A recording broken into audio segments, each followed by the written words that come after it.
بسم اللہ الرحمن الرحیم الحمدللہ رب العالمین والصلاة والسلام علی اشرف الانبیاء والمرسلین نبینا محمد وآلہ وصحبہ اجمعین اما بعد. 16ویں نشست سے ہماری سعد المعاد کے ساتھ آج کی شب ہجرت جو نبی صلی اللہ علیہ وسلم کی اپنی ہجرت ہے جو کہ مدینہ کی طرف کو ہوئی، وہ موضوع اب آتا ہے. اس کے حوالے سے امام ابن قیم کہتے ہیں کہ ہجرت کا موضوع کل بھی انہوں نے ایک بات کی تھی. انہوں نے کہا تھا کہ ہجرت جو ہے وہ جہادی عمل کا ایک بہت بڑا حصہ ہے. یعنی جب آپ جہاد کرتے ہیں، جہاد اس وسیع تصور کے لحاظ سے، ورنہ تو مکہ میں آپ کو پتہ ہے جہاد اس مہینے میں نہیں ہوا جو قتال کے مہینے میں، وہ جو وسیع تر مہینے میں. کہتے ہیں جب آپ کافروں سے الجھتے ہیں تو ہی ہجرت کی نوبت آتی ہے. تو دراصل یہ کفر کے ساتھ کشمکش اور کفر کے ساتھ لڑائی بڑھائی تصادم، کفر کے ساتھ عدم صلح جو ہے، اس کا نتیجہ تھا کہ آپ کو ہجرت کرنی پڑی ہے. کہتے ہیں یہ وجہ ہے کہ ہجرت اور جہاد والا دین اللہ تعالیٰ کو خصوصی طور پر مطلوب، مقصود اور محبوب ہے. اور سورۃ البقرہ کے اندر ایک مقام آیا ہے کہ اللہ تعالیٰ کی جو اصل رحمت کی امید ہے وہ ان لوگوں کو ہے.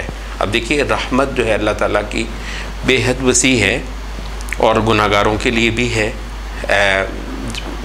تا وقت کہ انہوں نے شرک نہیں کر رکھا ہوا. لیکن یہ ہے کہ اس کا جو باقاعدہ جو وعدہ آیا ہے وہ کن کے لیے ہے؟ الذین آمنوا وہاجروا وجاہدوا فی سبیل اللہ اولئک یرجون رحمت اللہ واللہ غفور الرحیم. ویسے تو یہ غفور الرحیم کا معنی ایک ہم بھی بیان کرتے ہیں نا، ہر بندے نے جو کو برائی کرنی ہوتی ہے اس پہ کہتے ہیں اللہ غفور الرحیم.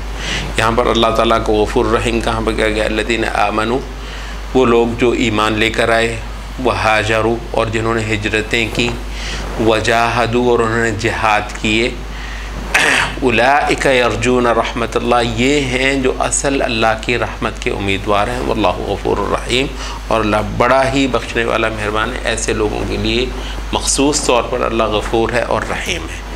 تو جو اللہ کے در پر آتا ہے اس کے لیے اللہ غفور ہے. جو اپنے گھر پہ بیٹھا رہے اس کے لیے بھی غفور ہے. جو اللہ تعالیٰ کا طلبگار ہو رحمت کا، اس کے لیے رحمت ہی رحمت ہے. جو طلبگار ہی نہ ہو، دامن ہی نہ پھیلائے اس کے آگے، خدا کے آگے، اس رحمت کے لیے، اس کے لیے بھی اللہ تعالیٰ رحیم ہے. تو وہ جو وہ سارے کے سارے جو اللہ کو منہ موڑ کے بیٹھے ہیں، ان کے لیے اللہ تعالیٰ نے دوسرا جہان بنایا ہوا ہے جس کا نام دوزخ ہے. اللہ رحم کرے. تو بہرحال تو کہتے ہیں کہ یہ دین کا ایک اعلیٰ جو ایک عمل ہے اور دینداری کا ایک اعلیٰ مطلوب رویہ ہے اللہ تعالیٰ کے ہاں. وہ کیا ہے؟ اس کو ہم کہتے ہیں ہجرت اور جہاد والا دین. یہ وہ لوگ ہیں کہ جن کے اگر اس کی ضرورت پڑتی ہے تو وہ تیار بیٹھے ہیں. ان کو نہیں اس چیز سے غرض کہ یہ میرا قوم، میرا وطن ہے، میرا قبیلہ ہے، میرا کنبہ ہے. آپ ذرا یہ دیکھ لیں کہ اس سے اعلیٰ رشتے دنیا نے ایجاد نہیں کیے آج تک. ماں باپ، بہن بھائی، قبیلہ، برادری، وطن، دیس. یہ دیس کے لیے، وطن کے لیے اور وطن کے کھیتوں اور کھلیانوں اور حسن کے لیے کیا کچھ شاعری نہیں ہوئی. جس چیز کا نام دین ہے وہ اس سے اوپر ہے. مطلب ہے یہ ان لوگوں کا نہیں تصور جا سکتا. اس سے والذین آمنوا اشد حبا للہ، مطلب مرتے ہیں جن چیزوں پر، یہ مومن اللہ پر اس سے زیادہ مرتے ہیں. یہ مومن جو ہے اللہ تعالیٰ کے لیے اس سے زیادہ وفادار ہے. جن چیزوں کو دنیا سینت کے رکھتی ہے اس چیز کو یہ اللہ پر قربان کرتے ہیں. تو کہتے ہیں مطلب ہجرت جو ہے وہ سارے رشتوں پر چھری پھیر دینا ہے.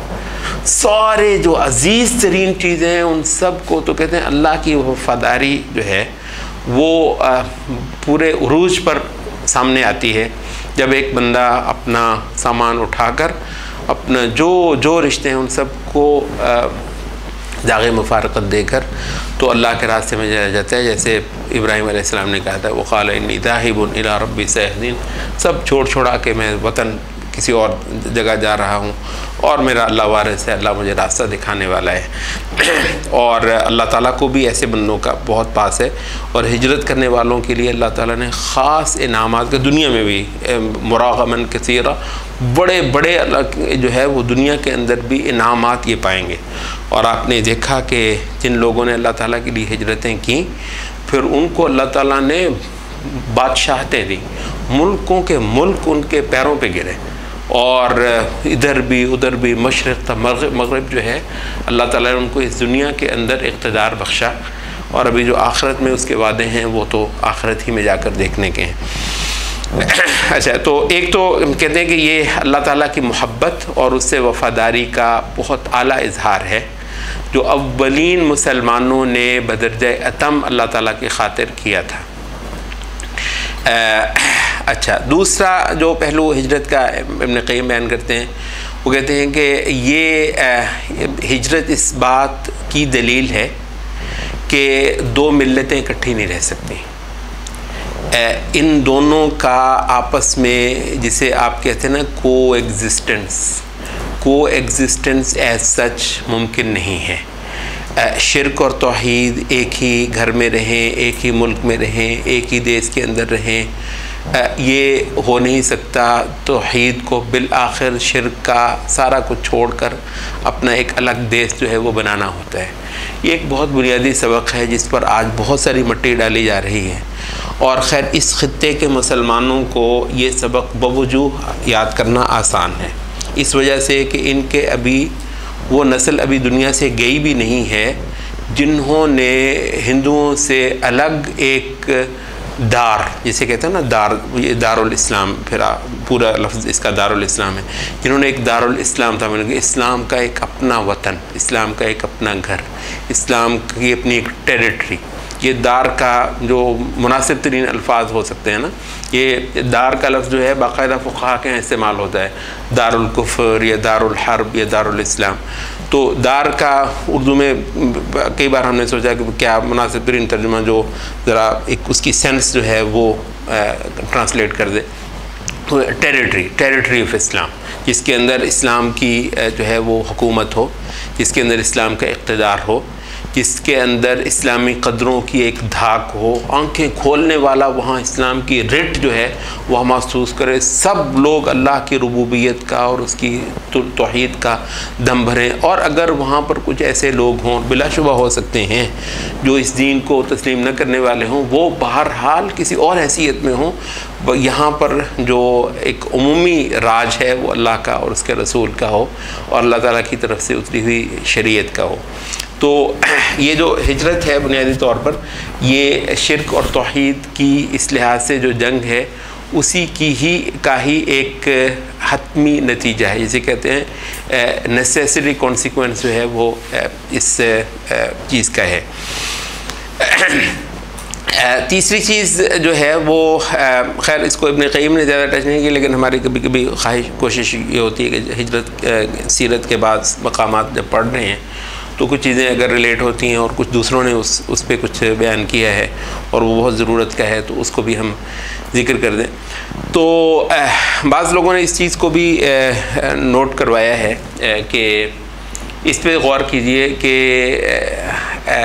نبی صلی اللہ علیہ وسلم نے ہجرت فرمائی ظاہر ہے مدینہ، اور مدینہ سے پہلے بہت سارے قبائل کو مسلسل رسول اللہ علیہ وسلم کہتے رہے کہ مجھے لے جاؤ، اپنے آپ کو آتا ہے جو خود میں عرض نفسہ علی القبائل، اپنے آپ کو پیش کرتے رہے قبائل پر کہ کون ہے جو مجھے اپنے ساتھ لے جائے، کوئی مانتا نہیں تھا۔ مطلب ہے آپ محرومیت کا اندازہ کریں کہ ایسی اعلیٰ ہستی کو اپنے آپ کو پیش کر رہی ہے، سبحان اللہ، مطلب کیا حال تھا کہ کوئی اس کو قبول نہیں کرتا تھا۔ اچھا، نبی صلی اللہ علیہ وسلم مدینہ تو اس حیثیت میں تو جانے کے لیے تیار ہیں، اپنے آپ کو قبائل کے لیے پیش بھی کر رہے ہیں۔ اچھا، لیکن یہ ہے کہ مکہ میں جو نبی صلی اللہ علیہ وسلم کے ساتھ ظلم ہو رہا ہے اور جو زیادتیاں ہو رہی ہیں، اگر صرف وہ وجہ ہو تو آپ کو پتہ ہے کہ اس سے پہلے ہم نے کہا کہ سن 5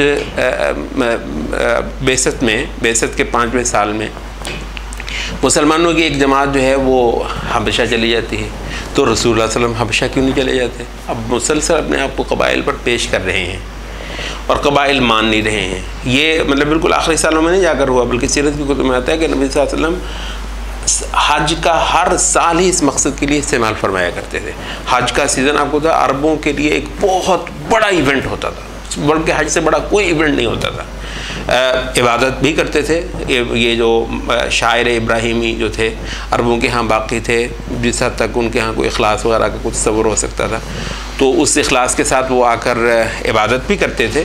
لیکن پھر عبادت کے بعد اور اس سے پہلے بھی اور بعد میں تو خصوصی طور پر ان کے ہاں پھر وہ میلے لگتے تھے. وہاں پر ہر بندے نے جو اعلیٰ سے اعلیٰ چیز مصنوعات اپنی بنائی ہوئی ہیں وہ بیچی جاتی تھیں.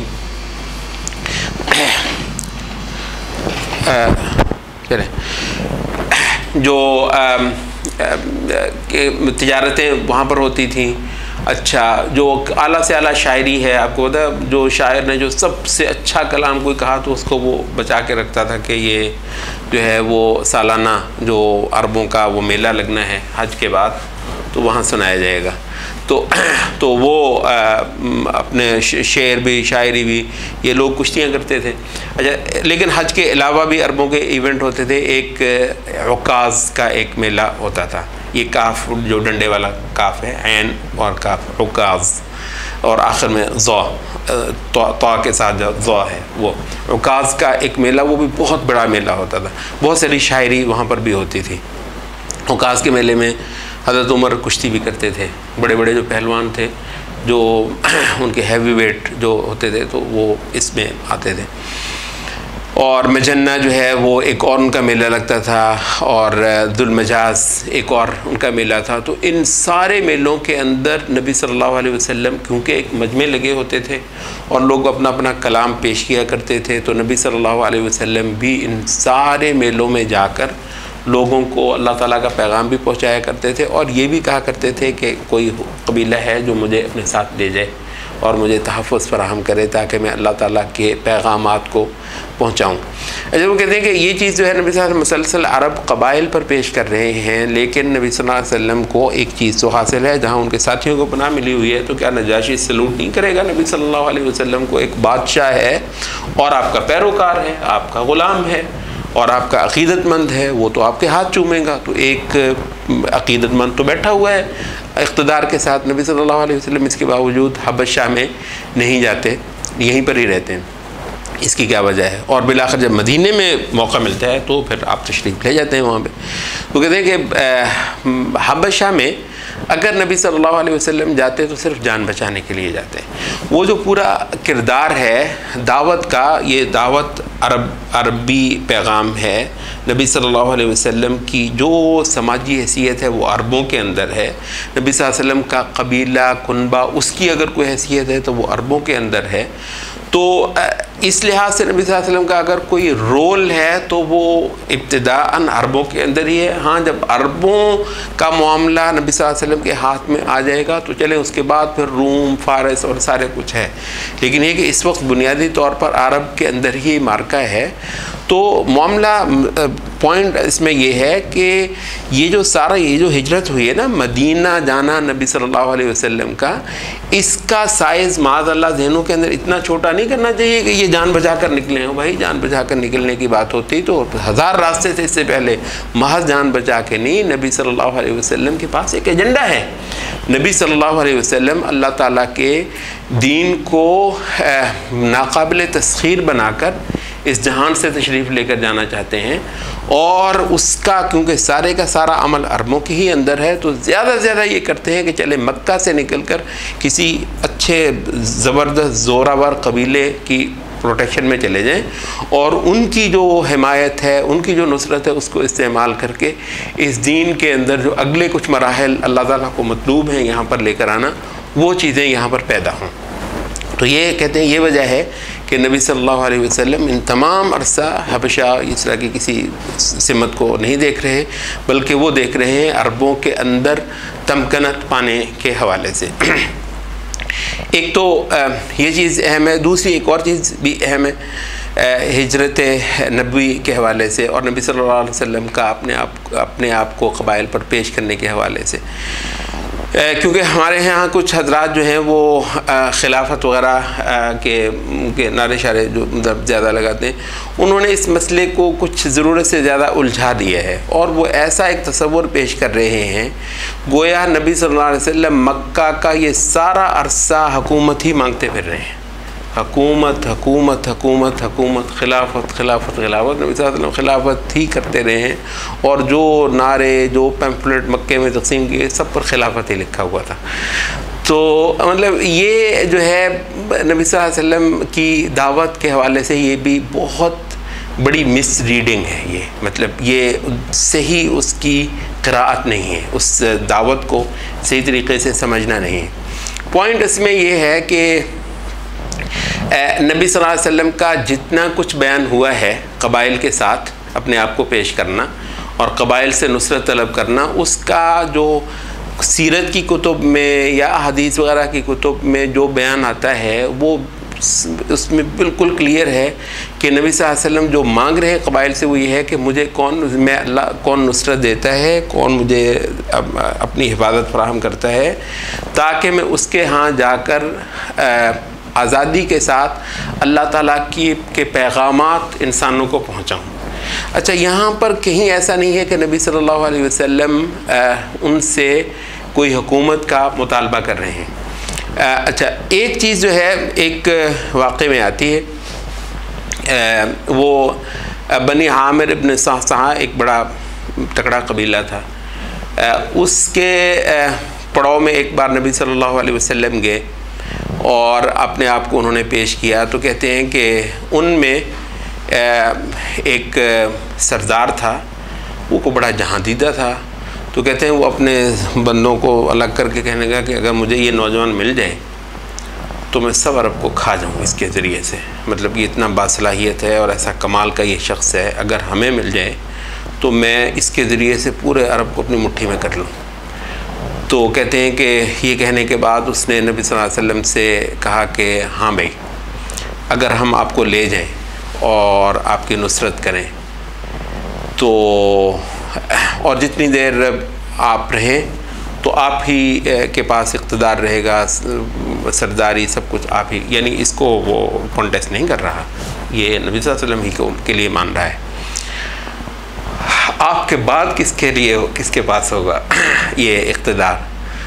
تو ادھر آپ ویسے نبی صلی اللہ علیہ وسلم کا یہ دیکھیں کہ اگر سیاست کرنی ہے تو بھائی مطلب ہے آپ کو تو دے ہی دیا، آپ کے بعد کی بات میرے بعد جو مرضی ہوتا رہے، مطلب ہے کہ وہ یہ جو مکے میں جان سانس لینا مشکل ہوا ہے، زمین تنگ ہوئی پڑی ہے، اس قدر برے حالات ہیں، تو بھئی اگر ایک راستہ نکلتا تو کون سی بڑی بات ہے۔ وہ سیاست میں آپ کو یہ تھا کچھ دو کچھ لو، سیاست تو اسی چیز کا نام ہے۔ سبحان اللہ، قربان جائیں، نبی صلی اللہ علیہ وسلم اس بے کسی کی حالت میں کچھ پاس نہیں ہے، کہتے ہیں الامر للہ یضعہ حیث، یہ امر اللہ کا ہے، امر اختیار اقتدار یہ اللہ کا ہے، جہاں چاہے گا وہ اس کو رکھے گا، مطلب ہے کچھ اس کو دے نہیں رہے۔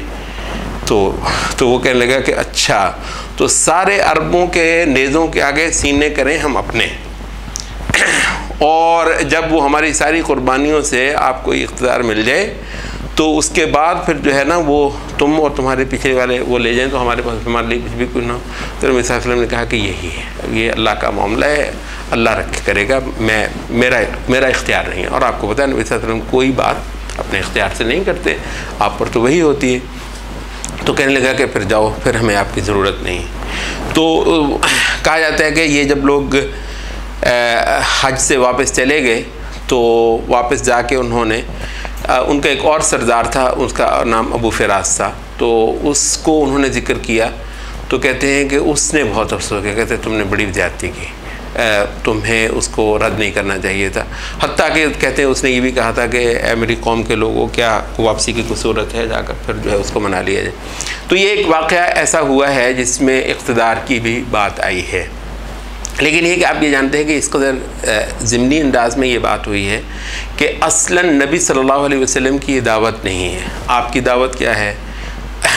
نبی صلی اللہ علیہ وسلم کی دعوت توحید کی ہے، نبی صلی اللہ علیہ وسلم کی دعوت شرک کے خاتمے کی ہے، نبی صلی اللہ علیہ وسلم کی دعوت آخرت پر ایمان لانے کی ہے، اس کے اندر یہ محسوس کرنے والے البتہ ضرور کرتے ہیں کہ اس کا قد کاٹ اس دعوت کا بہرحال ایسا ہے جسے کہتے ہیں نا it will end up being some thing, کچھ اس کے آخر میں یعنی جو چیز بننی ہے وہ کوئی چھوٹی نہیں ہے۔ اچھا یہ چیز جو ہے محسوس ہو رہی ہے، ہم بھی یہی کہتے ہیں کہ اس چیز کو محسوس ہونے دیں۔ اس آپ کے اوپوننٹ بھی محسوس کرتے ہیں کہ یہ جو توحید ہے، یہ چیز جو معاشرے سے مانگ رہی ہے اس کا قد کاٹ بڑا ہے، وہ ایک مسجد پہ راضی نہیں ہونے والی، یہ کلیئر ہے۔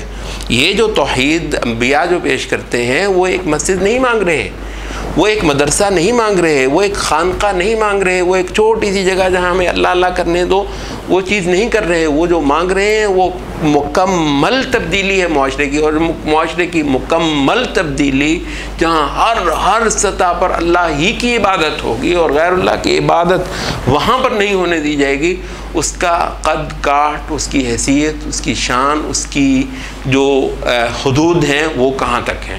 وہ ایک ایسی ہی چیز ہے جس کو آپ آج کے دور میں ریاست کہہ دیں گے، حکومت کہہ دیں گے، اقتدار کہہ دیں گے، تو یہ چیز محسوسات میں ضرور ہے، مگر یہ جو اہم بات ہے وہ یہ ہے کہ نبی صلی اللہ علیہ وسلم کے مطالبات کے اندر یہ چیز نہیں ہے۔ اس کو بھی تو نوٹ کریں نا کہ نبی صلی اللہ علیہ وسلم کی زبان پر نہیں آ رہا، تو بھی آپ بھی نبی صلی اللہ علیہ وسلم کی اس میں سمجھ لیں کہ ایک چیز ہے محسوس کرنے دیں، جو آپ کے مخالفین وہ بھی محسوس کریں گے، جو آپ کے معیدین ہیں وہ بھی محسوس کرتے ہیں کہ کس سطح کی ہم تبدیلی کی بات کر رہے ہیں۔ لیکن حکومت حکومت حکومت، اقتدار اقتدار اقتدار، یا خلافت، یہ اس کو نہ زبان پر لاتے ہیں نہ اس پہ کے نعرے لگاتے ہیں، اور اس البتہ وہ عنوان کیا ہے، وہ اللہ کی عبادت ہے۔ کیا خوبصورت عنوان ہے، اللہ کی، ایک اللہ کی عبادت، اور اللہ کے سوا کسی کی عبادت نہیں، شرک، بتوں کو توڑا جانا ہے، اور غیر اللہ کی جو اطاعت فرما برداری ہوتی ہے اس کو ختم کروایا جانا ہے۔ اس کا تو مقصد یہ نہیں ہے کہ ریاست کا ہم انکار کر رہے ہیں، بالکل بھی نہیں۔ مقصد ہم اس کا یہ نہیں کر رہے کہ خلافت کا ہم انکار کر رہے ہیں، بالکل بھی نہیں کر رہے۔ ہم یہ کہہ رہے ہیں کہ جو چیز بین السطور ہے بھائی، اس کا مزہ ہی بین السطور ہونے میں ہے، یہ اور سنت کی اتباع بھی ہے۔ جو سنت کے مضمون میں جو چیز بین السطور تھی اس کو آپ بھی بین السطور ہی رکھیے، اور جو علی الاعلان ہے، مسلسل بیان کی جا رہی ہے جو چیز، اس کو آپ بھی کیجیے، مسلسل اس کو بھی بیان کیجیے۔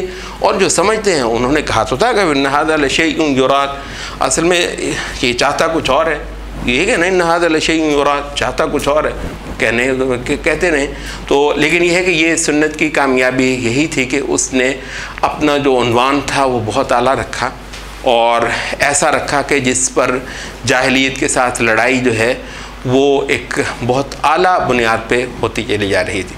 آج ہماری گفتگو جو ہے وہ نبی صلی اللہ علیہ وسلم کے اس جو مکے کا جو عہد ہے اس کا جو اختتامی مرحلہ ہے اس کے حوالے سے آج کی گفتگو یہیں پہ ختم ہوتی ہے۔